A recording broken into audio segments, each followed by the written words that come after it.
No mundo em constante evolução de hoje, um fenômeno impressionante surgiu e está emergindo enquanto falamos, algo que poderia ser descrito como a religião do prazer.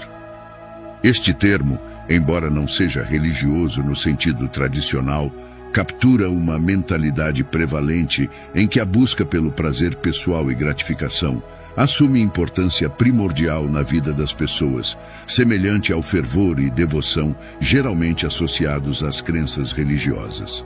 A sociedade moderna, com seus avanços tecnológicos e mudanças culturais, frequentemente incentiva uma busca implacável pelo prazer. Desde a gratificação instantânea oferecida pelas redes sociais até o apelo do consumismo e do entretenimento, há um constante bombardeio de estímulos projetados para saciar nosso desejo por diversão, excitação e prazer. Neste contexto, a busca pelo prazer muitas vezes transcende a mera diversão e se torna um princípio orientador para muitos, semelhante a um credo ou uma doutrina. A Bíblia, em sua sabedoria profética, antecipou esse cenário. Ela nos advertiu sobre a própria religião do prazer, alertando sobre um tempo em que as pessoas se tornarão amantes do prazer mais do que amantes de Deus. 2 Timóteo 3, verso 4. Esta visão escritural é profundamente relevante hoje, pois destaca uma mudança acentuada de prioridades de uma existência espiritual centrada em Deus para um estilo de vida centrado no eu, em busca do prazer. É uma clara indicação de como a busca pelo prazer pode ofuscar a busca pelo cumprimento espiritual e alinhamento com princípios divinos. Essa religião da busca pelo prazer não é apenas uma questão de escolha de entretenimento ou atividades de lazer. Muitas vezes se manifesta em aspectos mais sérios da vida.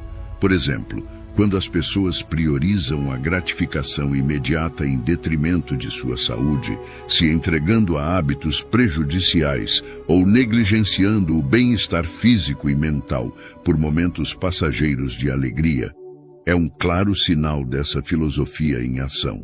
Da mesma forma, quando o prazer pessoal tem precedência sobre os relacionamentos, incluindo o relacionamento com Deus, isso demonstra o quão profundamente enraizada essa religião se tornou. Nessa busca, os valores intrínsecos de moderação, autocontrole e profundidade espiritual muitas vezes são deixados de lado na perseguição implacável de prazeres efêmeros. Isso pode levar a uma existência vazia, desprovida de verdadeira satisfação e enriquecimento espiritual. Isso gera uma cultura em que a gratificação instantânea é buscada em vez do cumprimento pleno e de conexões mais profundas e significativas com os outros e com Deus. Ao chamar esse fenômeno de uma religião, reconhecemos seu papel pervasivo e influente na formação de comportamentos, atitudes e escolhas de vida. É um lembrete potente de que o que priorizamos e adoramos impacta profundamente o curso de nossas vidas e nossa jornada espiritual. Essa religião do prazer apresenta um desafio significativo para indivíduos em busca de uma vida equilibrada e significativa. Uma que harmonize as alegrias terrenas com aspirações e responsabilidades espirituais mais profundas. Isso exige introspecção e um esforço consciente para alinhar as próprias buscas com valores duradouros e propósitos mais elevados, transcendendo o apelo passageiro de prazeres momentâneos. A religião do prazer não é uma nova religião, é algo que a humanidade caída abraçou. As pessoas adoram no altar do prazer, vivendo numa era de buscadores de prazer em vez de buscadores de Deus. É uma era de come e alegra-te, porque amanhã morreremos. A religião do prazer é a religião da carne, e devemos ter cuidado com ela, pois nossa carne ama o prazer. Há um prazer que o pecado traz, e nenhum de nós é imune a essa religião.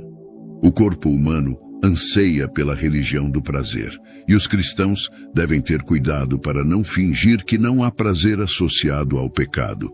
Há prazer no pecado, prazer na fornicação, adultério, imoralidade sexual, semear a discórdia, buscar vingança, coisas ilícitas, álcool e os pecados deste mundo. No entanto, a Bíblia, em 1 Timóteo 5, verso 6, adverte que a que vive para o prazer, estando viva, está morta. Uma pessoa ímpia que vive para o prazer está viva, mas tão boa quanto morta, pois não está vivendo para Deus. O prazer do pecado engana porque nunca dura e sempre tenta fazer alguém desejar mais. A religião do prazer fala de uma forte afinidade para satisfazer os desejos da carne. Quando você coloca os desejos do seu corpo físico acima das exigências do Espírito de Deus, você adotou a religião do prazer. A Bíblia estabelece o fato de que as demandas do Espírito são contrárias aos apetites da carne. Para obedecer e estar sujeito ao Espírito de Deus, devemos colocar nossos corpos sob sujeição. Não podemos satisfazer os desejos da carne e agradar a Deus ao mesmo tempo. Quando damos maior consideração à nossa carne e seus desejos desenfreados, comprometemos nosso alinhamento espiritual. Estamos praticando a religião do prazer, porque a única linguagem que nossa carne entende e flui melhor é nada mais do que o prazer. No entanto, 1 Timóteo 5, verso 6, afirma que a que vive para o prazer está morta enquanto está viva. A palavra prazer, de acordo com esse trecho, é interpretada como luxo excessivo, voluptuosidade ou libertinagem. Antes de Paulo mencionar isso a Timóteo, ele estava abordando como as verdadeiras viúvas deveriam viver uma vida de total consagração a Deus. Em seguida, ele afirmou que qualquer mulher que se entrega à perversão sexual está morta enquanto está viva. No entanto, isso de forma alguma isenta os homens. Qualquer homem que se entrega à luxúria na religião do prazer está morto enquanto está vivo. A religião do prazer é egoísta. Ela o leva a colocar seus desejos pecaminosos acima do bem-estar e do futuro de seus entes queridos. Apaixone-se por sua família. Coloque-os antes do prazer. Apaixone-se por seus filhos. Coloque-os antes do prazer.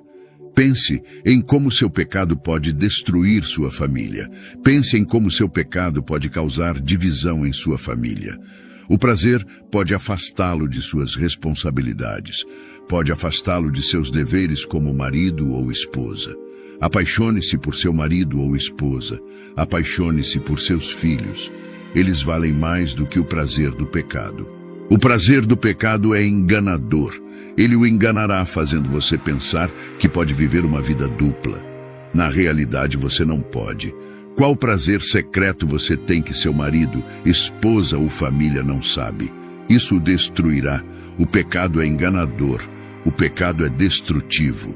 Números 32, verso 23 nos adverte: estejam certos de que o pecado de vocês os encontrará. Tenha absoluta certeza de que o seu pecado o encontrará. A religião do prazer leva a tomar decisões tolas e imprudentes. O rei Salomão, uma figura bíblica, praticou essa religião. Em Eclesiastes 1, versos 6 ao 17, ele compartilhou sua experiência, declarando que havia acumulado grande sabedoria, riqueza e conhecimento, explorando tanto a sabedoria quanto a tolice. Apesar de possuir uma sabedoria incomparável, a busca de prazer por Salomão, como indicado em 1 Reis 11, verso 3, onde ele tinha 700 esposas e 300 concubinas, desviou seu coração do Senhor. O exemplo de Salomão serve como um lembrete de que até mesmo indivíduos mais sábios e conhecedores do que nós caíram nas garras da religião do prazer. Não somos imunes à sua influência, pois nossa carne busca constantemente adorar no altar do prazer. Por isso, somos instruídos a despojar-nos do velho homem, vestir-nos do novo homem e mortificar os desejos da carne. Salomão, que possuía maior sabedoria do que a maioria, sucumbiu ao atrativo do prazer, tomando decisões imprudentes que, em última instância, levaram à vaidade. Sua vida serve como um conto de advertência ilustrando que a religião do prazer não conduz a um destino satisfatório ou significativo. Se ela desviou Salomão, não devemos esperar que nos leve a um lugar melhor. Hebreus 11, versos 24 ao 26, destaca o contraste entre os prazeres do pecado e as recompensas duradouras da fé.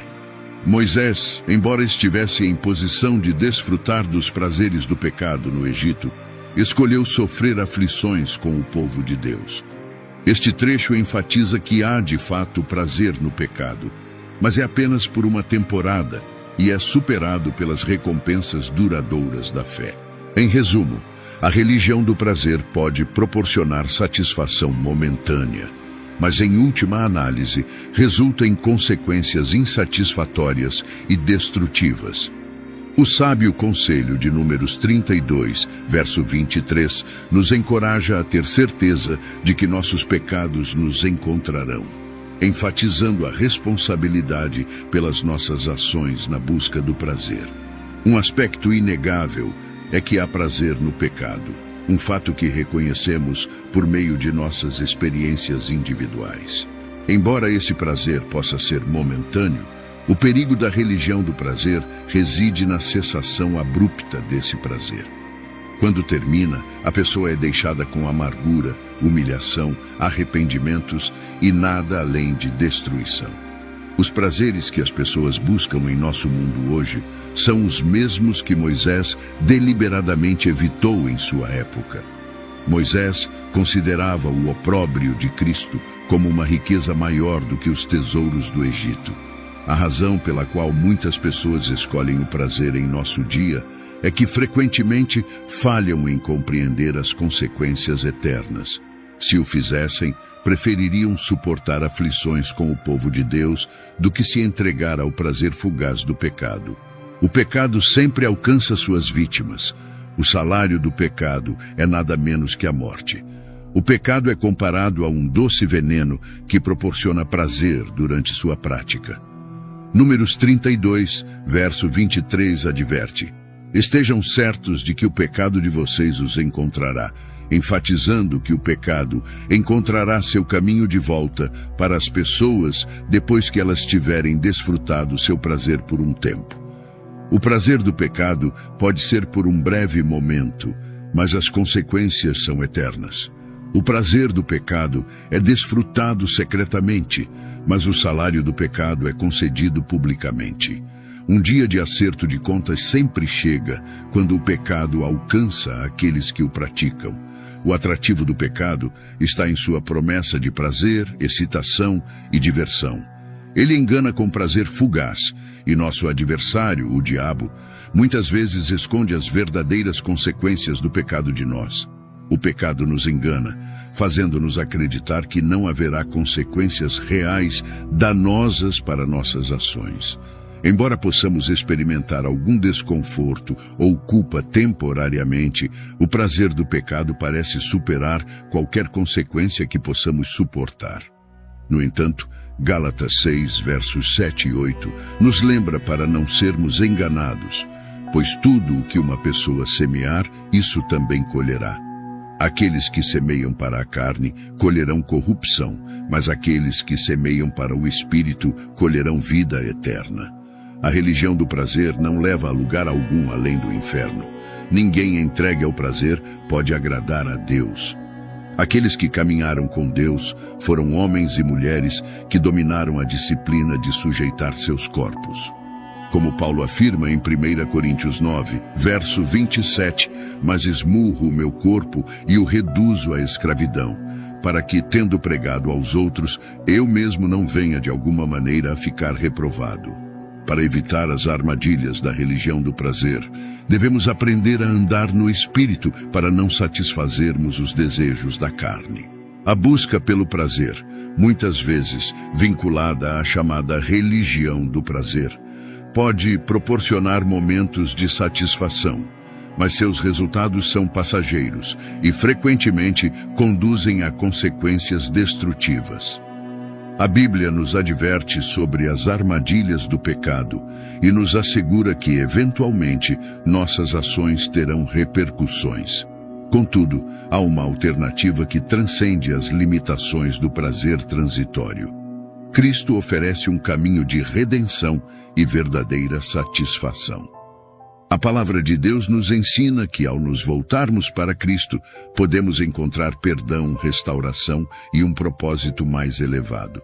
Ao invocarmos os princípios cristãos, somos chamados a considerar não apenas os prazeres momentâneos que o mundo oferece, mas a perspectiva eterna que Jesus Cristo proporciona. Ele nos convida a trocar a busca egoísta do prazer pela alegria duradoura que vem de um relacionamento transformador com Ele. Que possamos refletir sobre as palavras de Jesus em Mateus 16, versos 24 e 25. Se alguém quiser acompanhar-me, negue-se a si mesmo, tome a sua cruz e siga-me. Pois quem quiser salvar a sua vida a perderá, mas quem perder a sua vida por minha causa a encontrará. Assim, em vez de nos entregarmos à religião do prazer, podemos escolher seguir a Cristo, experimentando uma vida abundante e plena, centrada em valores eternos e no amor redentor de nosso Salvador. E hoje, se você sentiu no seu interior a presença de Deus ao ouvir esta mensagem e tem o desejo de ter um encontro significativo com Cristo, iniciando uma nova jornada em sua vida, ou simplesmente deseja renovar seu compromisso por ter se afastado dos caminhos por algum motivo, deixe seu comentário abaixo dizendo: eu te aceito, Senhor Jesus, como meu único e suficiente Senhor e Salvador da minha vida. Até a próxima.